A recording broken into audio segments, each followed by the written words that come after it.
হ্যাঁ, আমি সেই অর্ডারটা পেয়েছি এবং পড়ে দেখেছি সেই অর্ডারটা অর্ডারের ছদ্মবেশে আমার মানই হানি করে দিয়েছে। অর্থাৎ সেই অর্ডারে আমার মানহানি হয়েছে। আমি সেই অর্ডারটাকে রিকনসিডার করার জন্য রিকোয়েস্ট করেছি ইলেকশন কমিশনের কাছে। তো তারা করেন কি করেন না সেটা দেখতে হবে। আর এটা আমরা সবাই জানি যে ইলেকশন কমিশন তারাও একটা আইনের তৈরি অথরিটি, আইনের উপরে কিছু নয়, ভারতীয় সংবিধানের উপরে নয়, রিপ্রেজেন্টেশন অফ পিপল অ্যাক্টের উপরে নয়, ঠিক আছে? তো তারা যে সম্মানহানি আমার করেছেন এই নোটিশ নয়, এই অর্ডারটা দিয়ে এবং সেটা তাদের এতে ওয়েবসাইটে তুলে দিয়ে তার লিগ্যাল কনসিকুয়েন্সেস আছে এবং দেখা যাক তারপর লিগ্যাল কনসিকুয়েন্সেস কিছু হয় কি না, কোথায় কী হয় সেটা আমি এক্ষুনি বিশদে কিছু বলছি না, ভবিষ্যতে হয়তো বলবো। কিন্তু এখন যেটা হয়েছে সেটা হচ্ছে যে আমি দেখলাম যে আমার ওপরে একটা আদেশ দেয়া হয়েছে। তো এটা সম্বন্ধে আমার খানিকটা সন্দেহই তৈরি হয়েছে এই কারণে যে যখন আমাকে নোটিশটা দেয়া হয়েছিল, একটা নোটিশ আগে দেয়া হয়েছিল, আমি গতকাল তার রিপ্লাই দিয়েছিলাম, আজকে আমি আদেশ পেলাম। সেই নোটিশ যখন দেয়া হয়েছিল সেই নোটিশেই কতকগুলো মন্তব্য করা হয়েছিল আমার মন্তব্য সম্বন্ধে। সেই মন্তব্যগুলো আমাকে না শুনেই কিভাবে করা হলো সেই সম্বন্ধে আমার মনে অত্যন্ত একটা বড় সন্দেহ দেখা দিয়েছিল।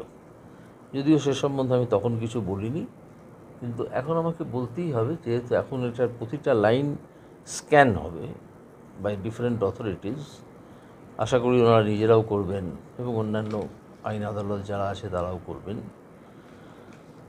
তো এইটা হবে এবং সেখানে ওই মন্তব্যগুলো আমার মনে হয়েছে আগে থেকেই সিদ্ধান্তটা নেওয়া ছিল।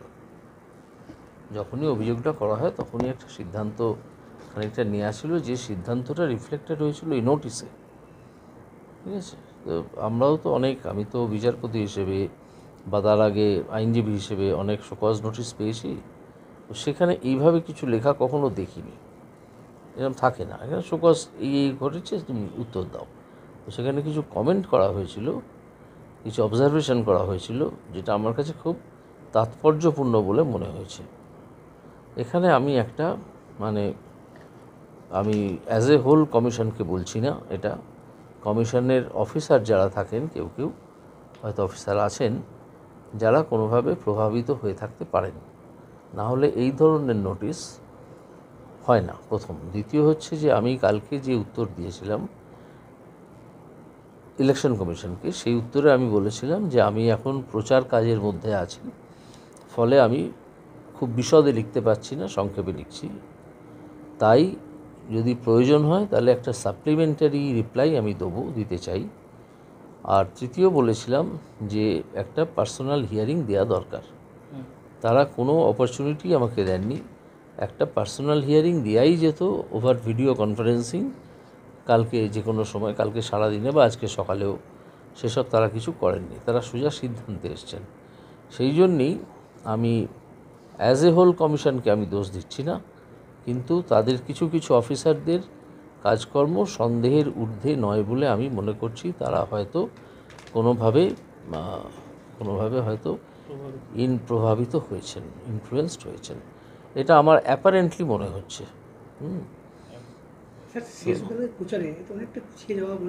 না, আদৌ পিছিয়ে যাওয়া নয়। কেন পিছিয়ে যাওয়া হবে ভাই? কারণ আমাদের তো কর্মী সমর্থক যারা আছেন তারা তো ক্রমাগত সকাল থেকে রাত অবধি প্রচার করছেন, আমার হয়েই প্রচার করছেন। আমি তো সব জায়গায় পৌঁছতে পারছি না। আমি একটা মানুষ, 7টা বিধানসভা, সেখানে অনেকগুলো জায়গায় আমি পৌঁছেছি বিভিন্ন রকমভাবে, পায়ে হেঁটে, টোটোয় চড়ে, এইভাবে। তো যে জায়গাগুলো আমি পৌঁছতে পারিনি সেখানে কি প্রচার হচ্ছে না? হচ্ছে। সেই প্রচারগুলো আমাদের কর্মীরা করছে, তো আমি না থাকলেও তারাই করবেন।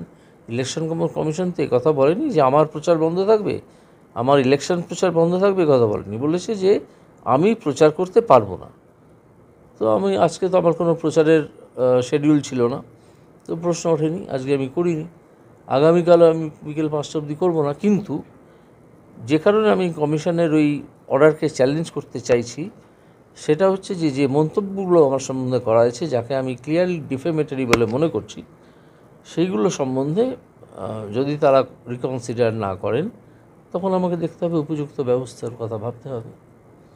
তবে এটা এক্ষুনি শেষ হচ্ছে না।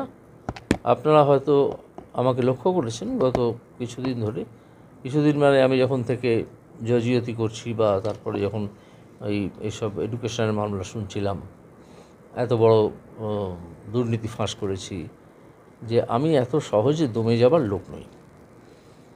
তো এই যে আদেশ, এই আদেশেও আমি আদেশ মানব, কিন্তু এই আদেশে যে মন্তব্যগুলো আছে সেগুলো নিয়ে আমি কিন্তু অনেক দূর যাব। সেদিক দিয়ে বলতে পারেন যে এই পদক্ষেপ সবে শুরু হলো, এখন এটা অনেক দূর যাবে।